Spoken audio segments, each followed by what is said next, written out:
I know some in Washington would like us to start leaving Iraq now. To begin withdrawing before our commanders tell us we are ready would be dangerous for Iraq, for the region, and for the United States. It would mean surrendering the future of Iraq to Al-Qaeda. It'd mean that we'd be risking mass killings on a horrific scale. It would mean we allow the terrorists to establish a safe haven in Iraq to replace the one they lost in Afghanistan. It would mean increasing the probability that American troops would have to return at some later date to confront an enemy that is even more dangerous. All right, folks, there's George W. Bush in 2007. Right on target. Joining us now is my friend Andy McCarthy, New York Times best-selling author of Faithless Execution, Building the Political Case for Obama's Impeachment, columnist and senior fellow at the National Review. Hello, sir. Steve, how are you? Good, good. Great to talk to you again, as always, Andy. You know, listening to George Bush, very, very prophetic. He knew what he was talking about, and of course we did pull all our troops out. But you've written a couple of great pieces on this whole thing recently at National Review, talking about Obama being in search of a strategy, and also talking about the fact that you know, this isn't new. This Islamic State is nothing new, and we shouldn't be shocked. Yeah, you know, listening to President Bush, Steve, in that clip that you played, reminds me bitterly, powerfully, whatever, that I was a reluctant supporter of the surge, because I was very troubled, particularly after 2004, that our security or our strategy in Iraq had shifted away from American national security interests and toward political reconciliation in Iraq and the construction of a Sharia democracy in Iraq, which I wasn't sure was even possible, but I certainly did know that the American people had never been asked whether they were interested in going to war to rebuild Iraq into a democratic society. So I always thought a lot of the problem with the unpopularity of the Iraq war wasn't just the failure to find these weapons of mass destruction in the quantities that were foretold, but the fact that the American people really don't care whether Iraq is a democracy or not. I mean, most of us couldn't care less about that. What we care about is American national security.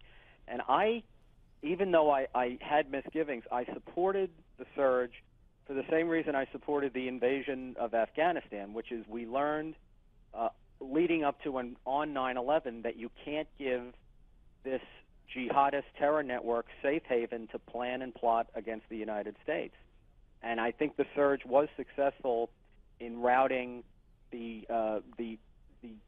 stronghold that Al-Qaeda was starting to build up in Iraq, and that we always had to know that if you took your eye off that ball, we were going to have the same problem and then some, and that's exactly what's happened here. Absolutely. I want you to talk about, I found it very fascinating when you wrote about some Republicans that have been on the wrong side, along with Barack Obama, on many of these issues. Yeah, well, part of the reason, Steve, that I've joined this group that's called the Benghazi Coalition, the Benghazi Accountability Coalition, which is a bunch of like-minded people who are trying to get to the bottom of what really happened there. And I've always been concerned that we won't get to the bottom of Benghazi because it's not just President Obama who has exposure there. It was a bipartisan progressive policy that switched us, that basically was the reason that we switched sides in Libya from supporting Gaddafi when he was providing us what everybody said was vital intelligence against jihadists in eastern Libya, to supporting those jihadists against Gaddafi, with the easily foreseeable result that not only would those jihadists be empowered, but they would, particularly if we didn't secure Gaddafi's arsenals, that they would become a much more powerful military force.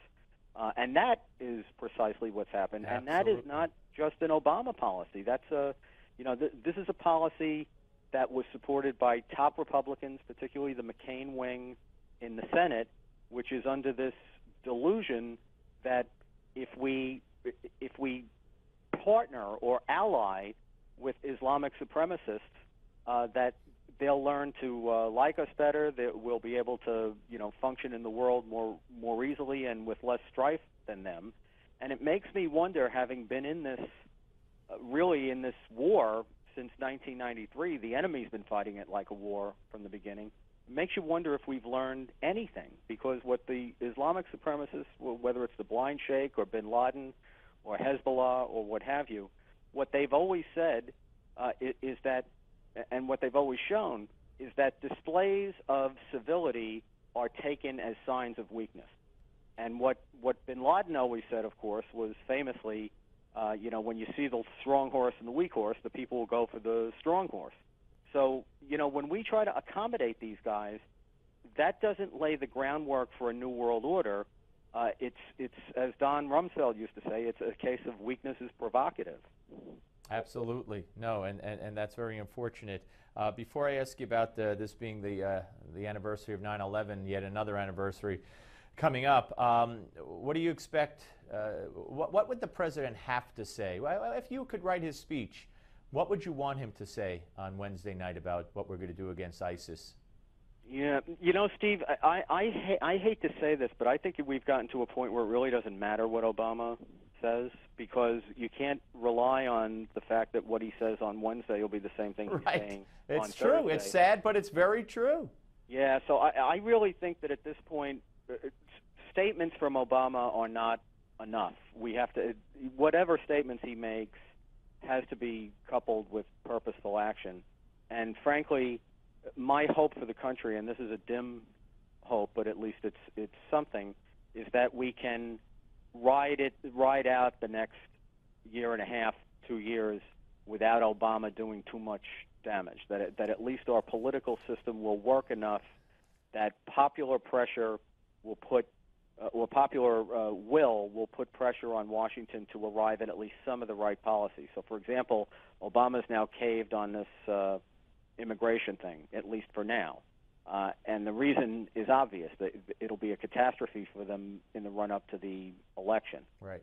I think similarly, we could arrive at a more sensible national security policy and a more purposeful confrontation against the jihadists who threaten America, but it's going to have to come from the ground up. It's going to have to come from the pressure that's created by the will of the American people. And I'm not